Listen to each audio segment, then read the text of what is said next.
Cleared for takeoff for Tahiti, runway 12. One of the most rugged planes ever built. Pilots all called it the Jeep in the sky. Crashes into the sea near Tahiti. A plane doesn't just crash for no reason. Air traffic controllers have no idea what happened. We're a small airport here. We're not equipped with radar. It looked like it was going to be a very difficult investigation.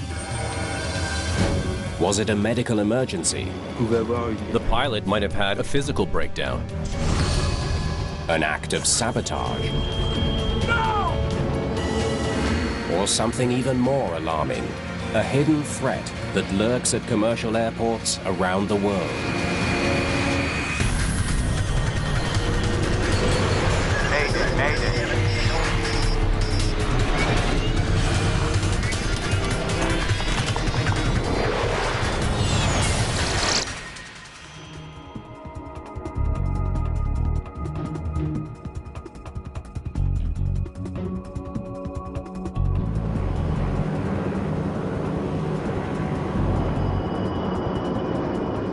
Pilot Michel Santoren cruises low over the islands of French Polynesia.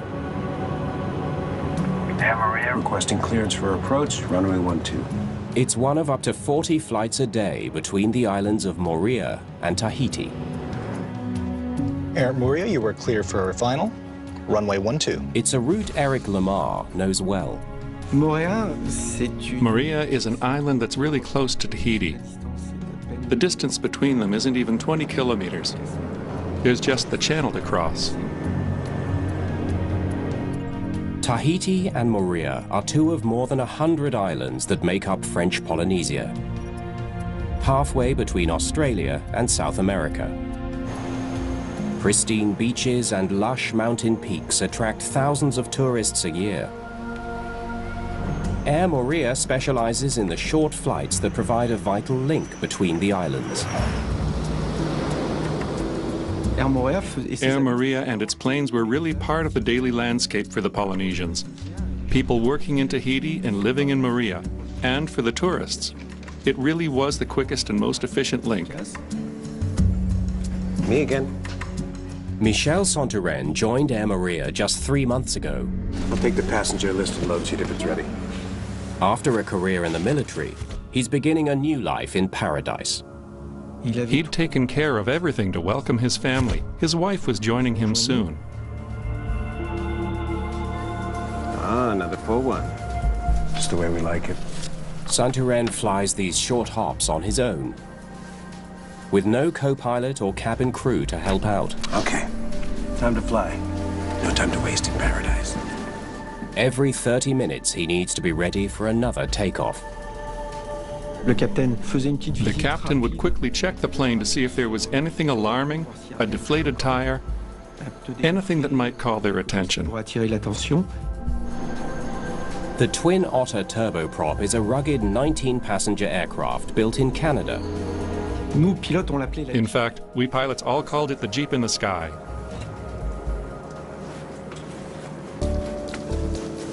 Nice shirt. We would greet the passengers quickly and reboard. Yeah, you see. It was very, very short, let's say. How you doing? Just put the luggage in the seat in front of you. Beautiful day to fly. After less than 15 minutes on the ground, Santoren is ready to go again. Tower, we're ready to taxi. Air Moorea, you are cleared for takeoff, runway 12. Cleared for takeoff for Tahiti, runway 12. The Twin Otter has little automation. Santoren flies this plane by hand. The majority of modern commercial planes are loaded with help for the pilots. Electronics, screens.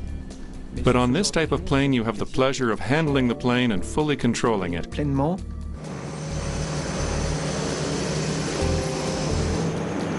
At this island airport, the ocean is just off the edge of the 1,200-meter runway. When we fly over there, it's magical. Blue lagoons, magnificent islands, the greenery, the mix of colors. It's certainly paradise. Vacationers get to watch the regular takeoffs and landings. The flight is one of the shortest on Earth, just 7 minutes from takeoff to touchdown. Huh? Damn it. But on Flight 1121, something is wrong. The Twin Otter is losing altitude fast. It falls into a steep dive. Less than 2 minutes after takeoff, Flight 1121 crashes into the Pacific.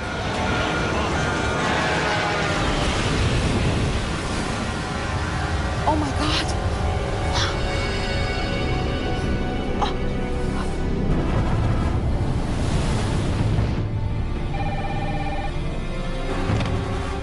The tower is told what people have seen.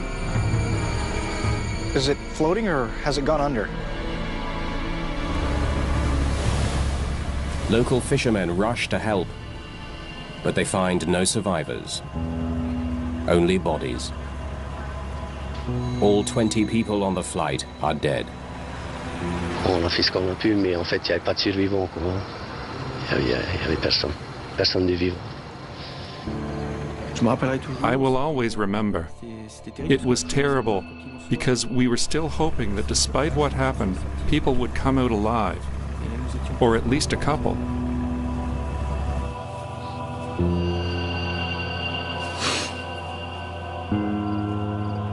The disaster touches nearly everyone in the tiny island community. In Polynesia, everyone knows each other.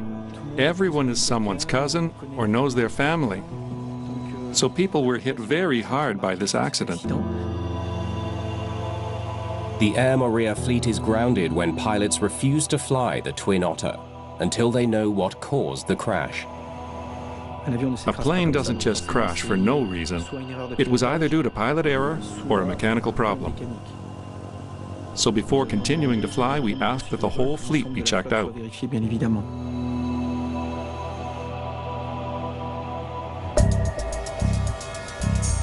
Bonjour. Because Moorea is a French territory, a team from France's Accident Investigation Bureau, the BEA, is sent from Paris. It's their job to figure out what went wrong. Tell me there's more. Alain Bouillard leads the investigation. Le Twin Otter est un avion extrêmement robuste. The Twin Otter was an extremely robust plane. It was used in all the difficult places where other planes can't normally take off and land.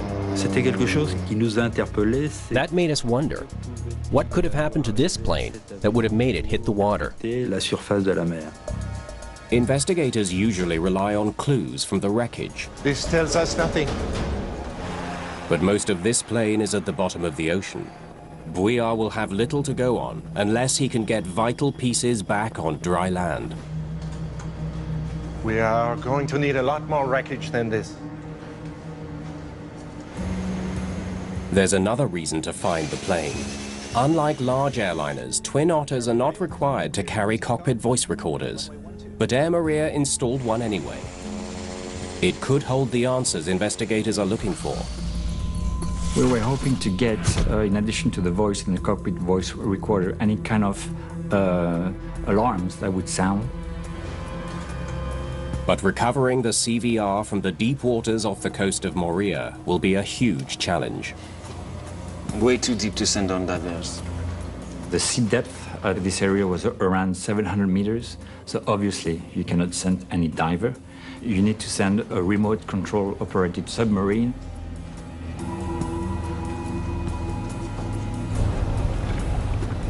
Investigators arrange for a ship equipped with a remote-controlled submersible to assist in the recovery, the Ile de Ré. There's just one catch. It's more than 4,000 kilometers away off the island of New Caledonia.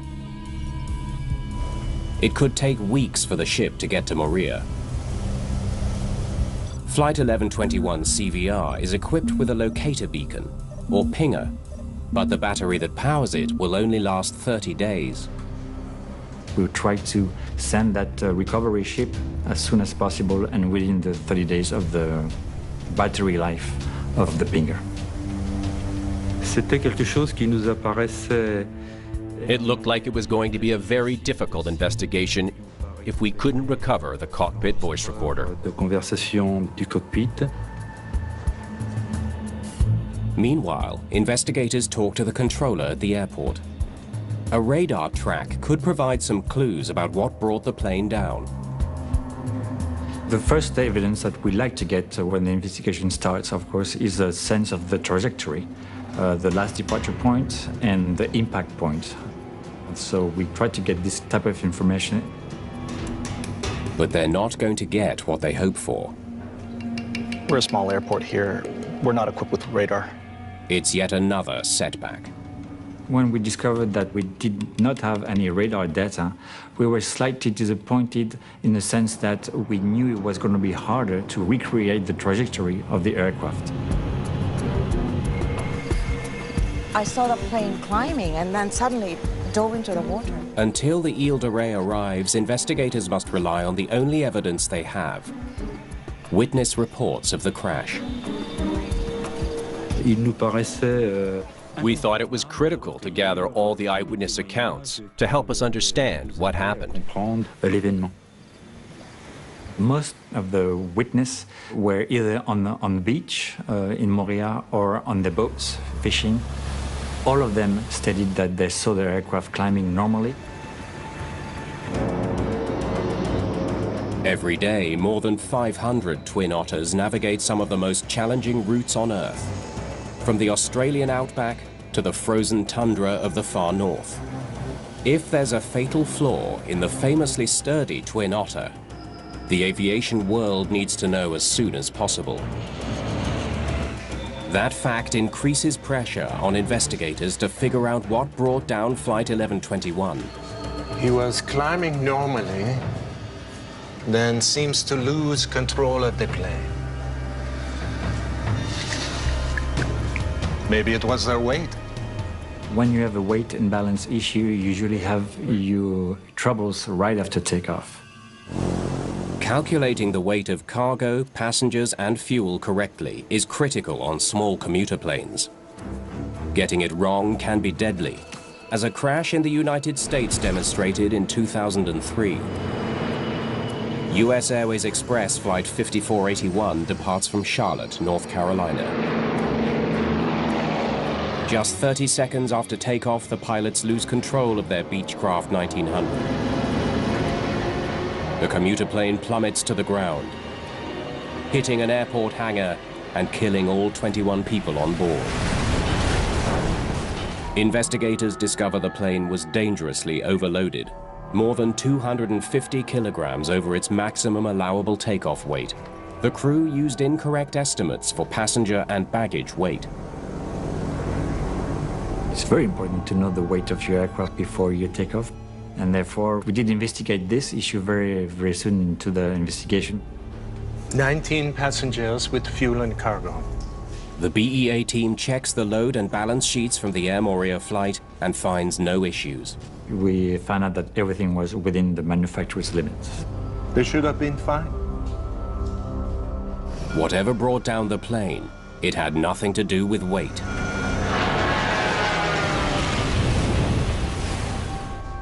Until help arrives to search for the plane's sunken cockpit voice recorder, there is no more evidence to go on. Moorea decides to take a chance on an unusual tactic to try to figure out what went wrong. I need a small plane and a good pilot. Merci.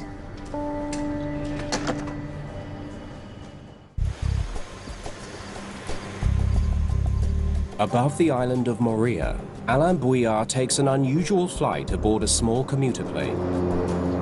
A flight he hopes will enhance the memory of those who witnessed the crash of Flight 1121. Okay, let's make a pass over the lagoon. Pilots have a specific task to do at each stage of the flight.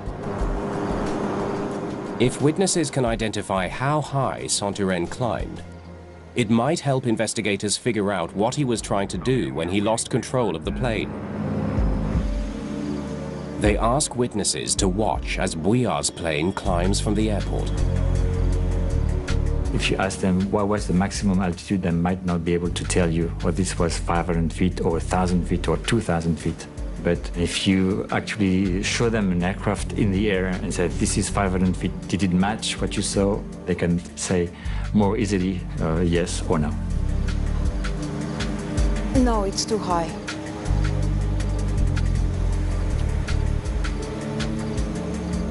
Okay, let's make one more pass, this time a little lower. We asked the witness to tell them which one of the recreated flights match the most what they remember from the day of the accident. Yes, that's exactly where I saw the plane. The right height. Excellent. We are at an altitude of almost 400 feet. Okay, let's go back. The test flights give Bouillard a good idea of how high Michel Santurén managed to climb.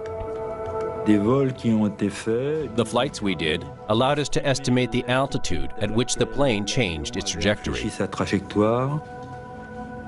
Whatever went wrong, it happened when he was still climbing. But he still doesn't know what caused the plane's sudden dive, or why the pilot couldn't recover. When you have an airplane going nose down after takeoff, you can think of engine failure, obviously. Dual engine failure. A twin otter can fly safely with only one engine. But if both engines fail, that could cause a steep dive like the one the witnesses saw. That was a possibility. It would match in terms of trajectory. But having two engines fail at the exact same time is an extremely rare event. Dual engine failure could be caused, of course, by fuel starvation, but that's quite unlikely right after takeoff. Or it can be also, let's not forget, bird ingestions in both engines, but that's quite unlikely also. Most witnesses also report hearing engines as the plane dove towards the sea. Dual engine failure now seems even more unlikely.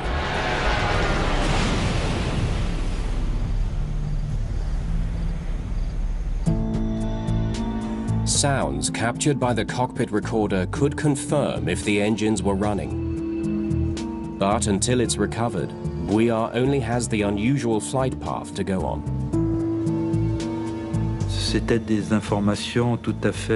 This information was certainly important, but it didn't explain what happened. It seemed to us that the pilot might have had a physical breakdown, some kind of incapacitation that put the plane into a descent.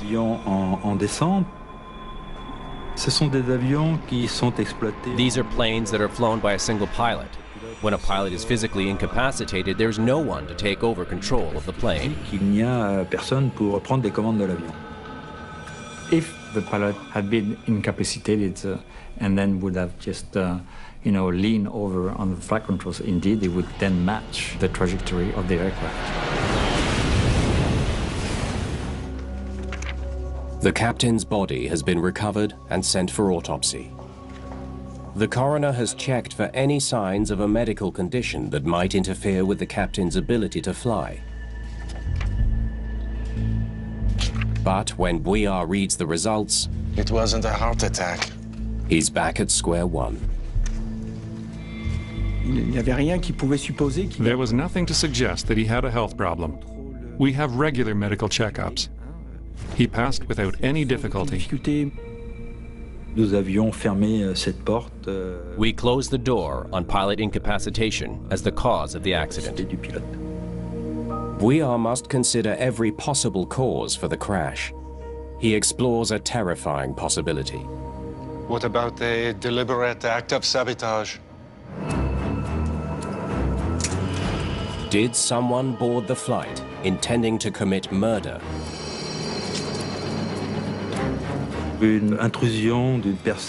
Intrusion into the cockpit. It's something that was plausible. Plausible? Bouillon knows that it's happened before. December the 7th, 1987. A disgruntled airline employee smuggles a handgun aboard Pacific Southwest Airlines Flight 1771. In mid-flight, he shoots his former boss, then rushes towards the cockpit, where he shoots a flight attendant and both pilots. He then forces the plane into a steep dive.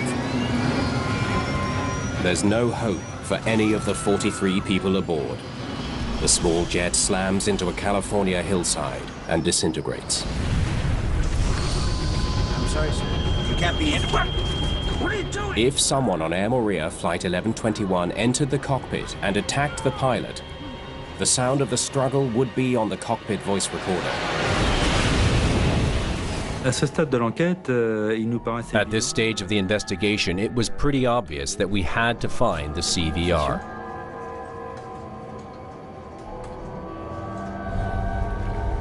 On August the 26th, 17 days after the accident, the French research vessel Ile de Ré finally arrives. The team knows the approximate location of the wreckage, but ocean currents may have shifted the sunken debris.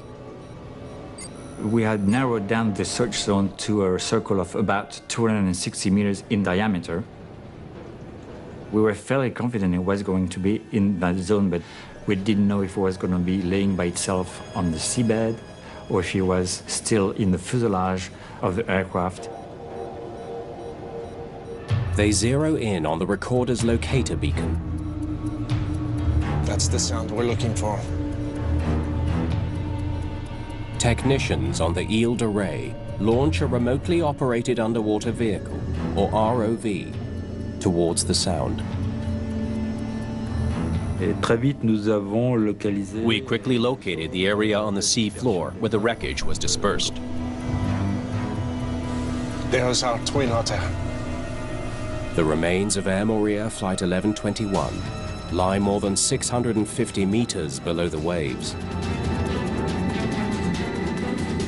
We saw the detached wings. We saw the engines. We saw part of the cockpit. See if you can find the tail. The decision was quickly made to focus on the tail, where the cockpit voice recorder could be found. Okay, let's cut it open and get the CVR out of there.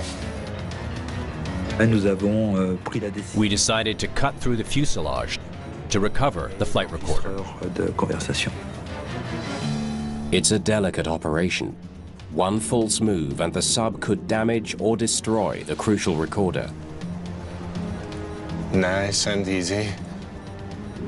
We were really hoping to find it there, undamaged or just slightly damaged, and therefore increasing our chance of success for the readout process. The salvage operation demands incredible patience. This job of cutting out or of the ROV chewing open a hole in the plane took 5 or 6 hours of work before we could get to the cockpit voice recorder.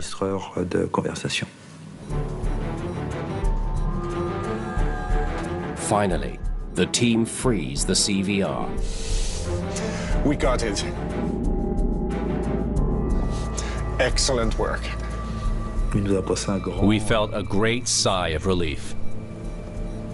So it was a sense of satisfaction and then also worries, because if you have the recorder, that's a very good thing, but then you have to have the data in it. So the next phase to organize was shipping the recorder back to the lab at the BEA for a readout as soon as possible.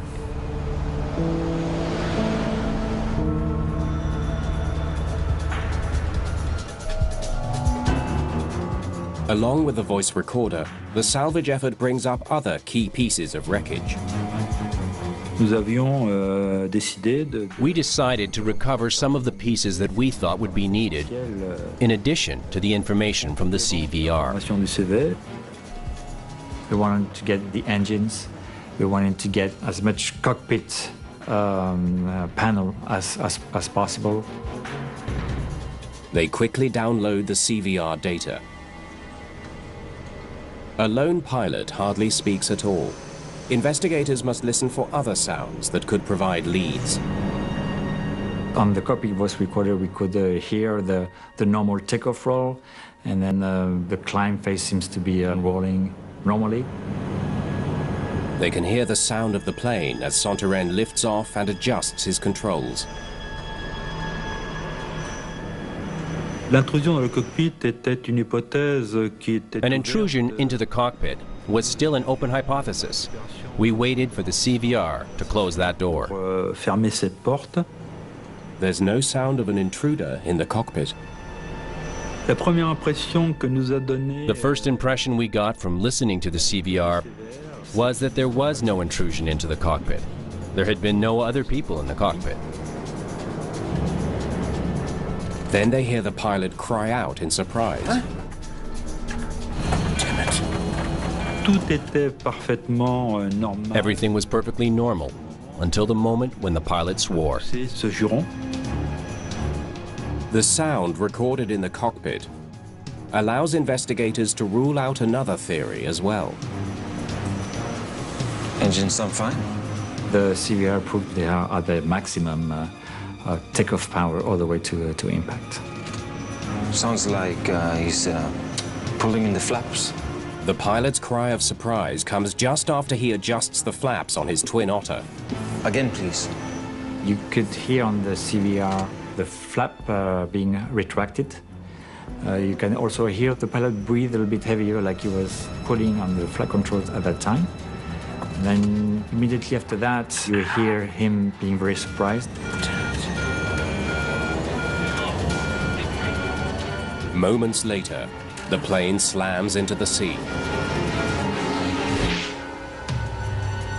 Even with a lot of experienced cockpit voice recorders are always hard to hear, especially when you know there's a tragic ending. It's connected to the flaps. Just, I don't understand how.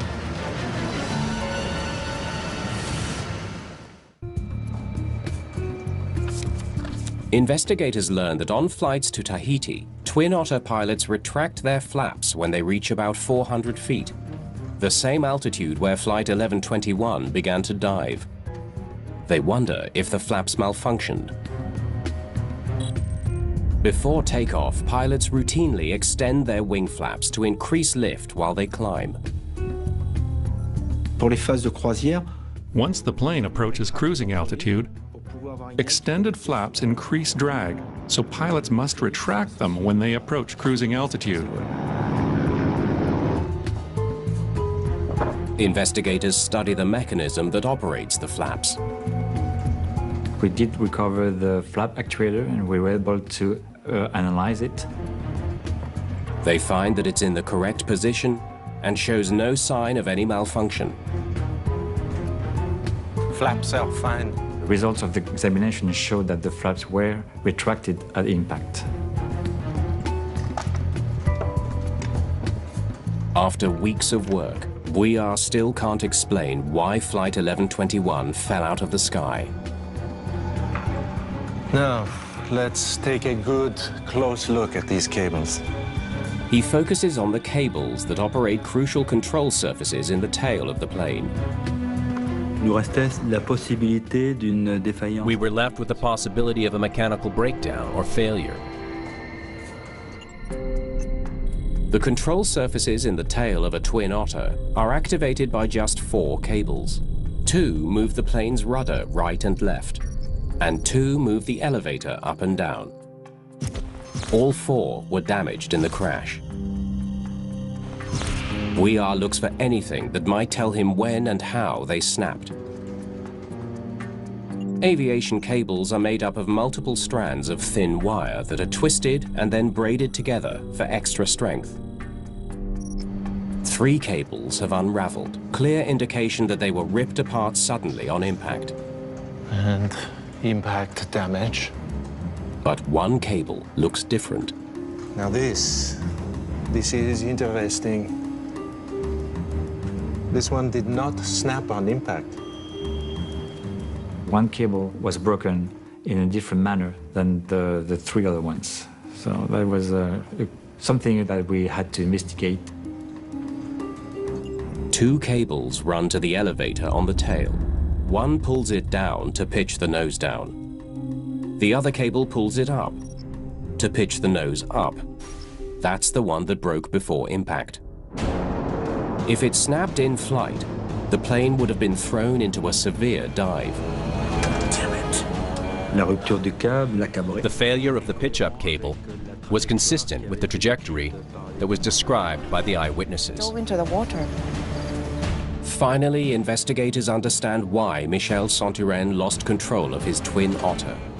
An extremely rare mechanical failure that came without warning.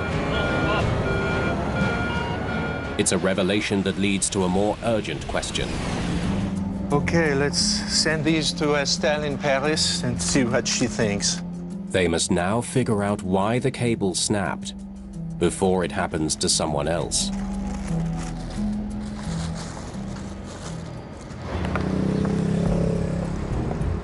When the pitch-up cable arrives in Paris, materials specialist Estelle Boncherel examines it closely. She sees something strange.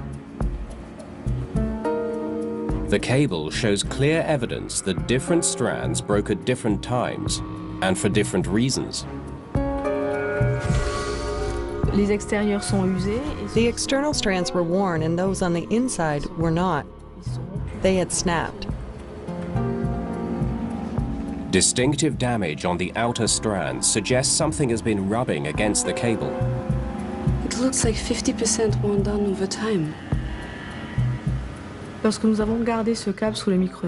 we looked at this cable under the microscope, we were able to see that every external strand showed these signs of wear, which added up to very substantial damage.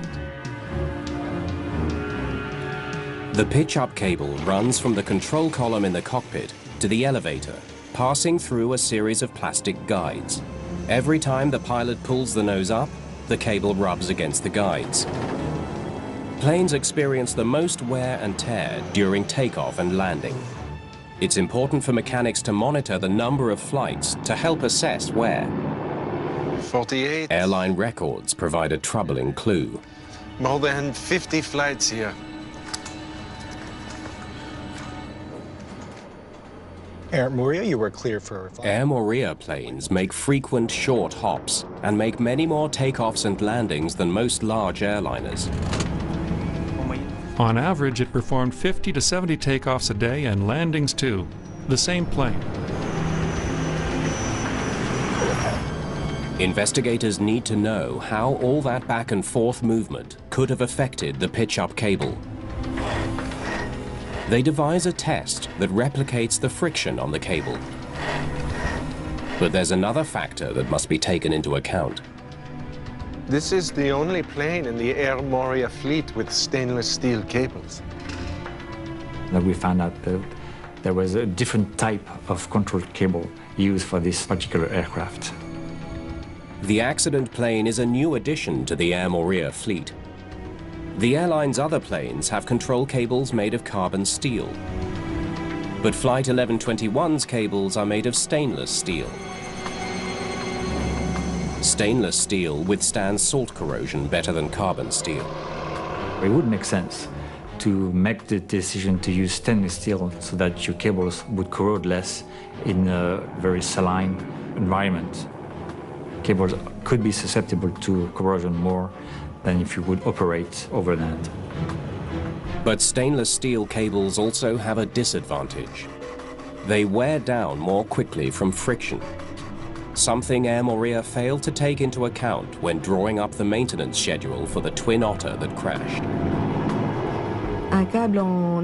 A stainless steel cable contains chrome, which makes it better at resisting corrosion. It also contains nickel, which can make it more sensitive to wear. Lab results confirmed that the frequent short flights helped wear away the outside of the stainless steel cable. The stainless steel is worn, just like on Air Moorea. The wear was the result of rubbing against parts of the plane. It could be a crucial discovery, one that finally explains why a critical control cable broke in flight. Investigators suspect friction weakened the cable so much that it snapped as Santorin was pulling his elevator up to climb. At first we thought that the cable broke because of the wear.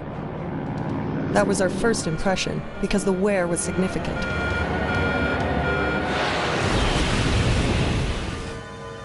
Boncharel puts the theory to the test. She recreates the force used by Santorin to pull up the nose of the plane. If she's right, the worn cable should snap. But it doesn't break. Once we performed this test, we saw that with 50% wear, you still needed much more force. A force 10 times stronger than what you'd find in flight during this phase of flap retraction. Thanks to the tests, we realized that even a cable worn down by 50% could have withstood the stress of the entire flight. Cable remained intact. We had to figure out what phenomenon could have weakened the cable. Something else helped to snap that cable. What? Investigators know that planes sometimes sustain hard-to-detect damage from small impacts with ground vehicles. If an airport vehicle accidentally ran into the plane's elevator, the impact may have broken more wires in the already worn pitch-up cable.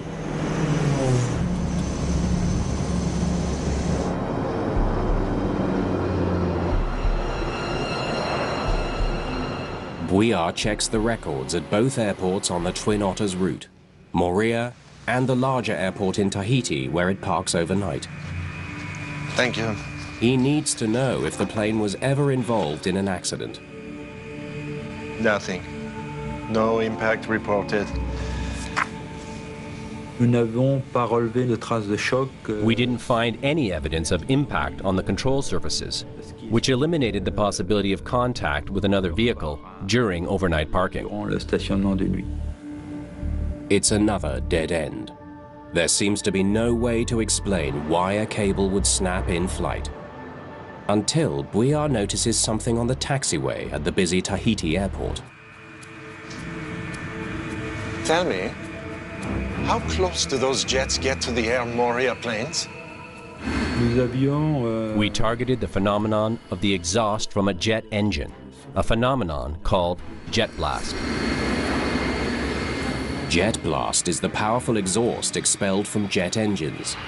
The hurricane-force winds can reach speeds over 160 kilometers per hour. A plane at full power, a plane like an Airbus or like a Boeing, whose power can flip a plane a few dozen feet behind it. It's a phenomenal force.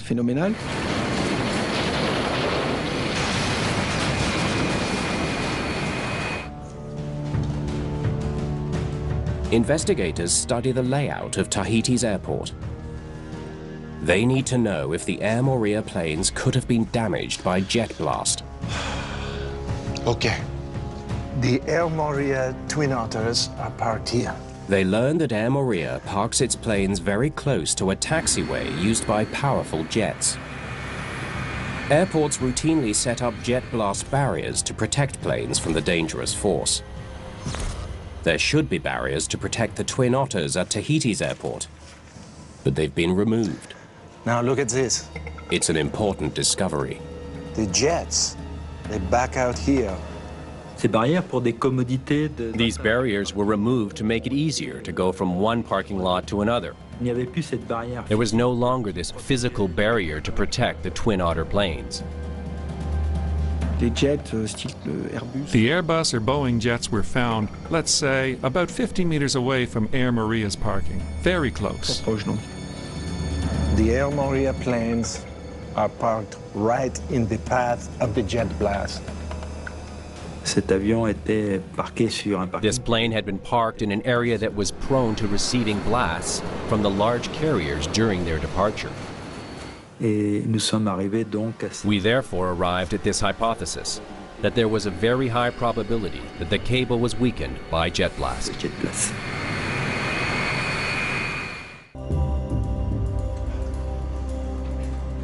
Alain Bouillard learns that Air Moorea's planes are especially vulnerable to jet blast because of an airline policy designed to prevent accidents. The Twin Otters are parked with the elevators locked in a nose-down position. It makes it impossible to get off the ground with the elevators locked. It was locked by a device that stopped the cables from moving and prevented the elevator from moving. But the nose-down position likely increased the damaging effects of the jet blast. Investigators suspect that, like a sail in the wind, the tilted elevators caught the full force of the blast, putting extra strain on the locked pitch-up cable. If the controls are locked, it pulls and transfers this energy directly to the cable. They now wonder if the force of the jet blast is enough to break a worn cable even further. Another cable test provides the answer. There was a cable worn down by 50%, a cable that was still able to resist a hefty amount of strain, and then a jet blast phenomenon left the cable so fragile that it only had 1 or 2 strands left intact.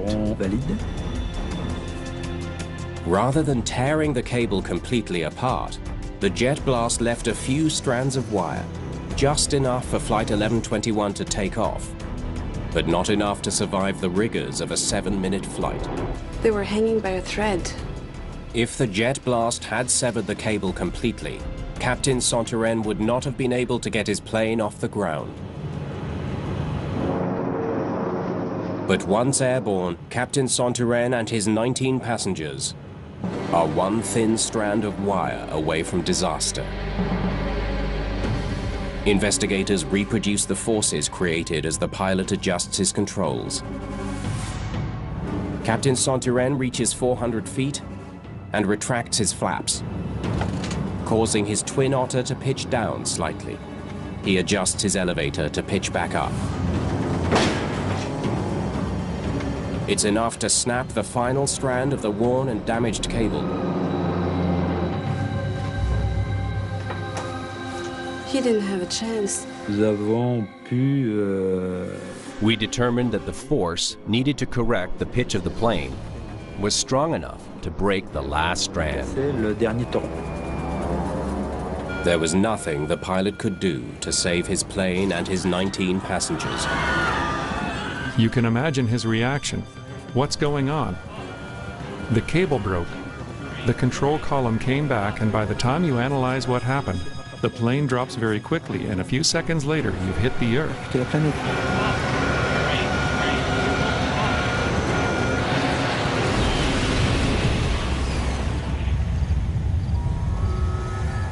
The Air Moorea accident killed 20 people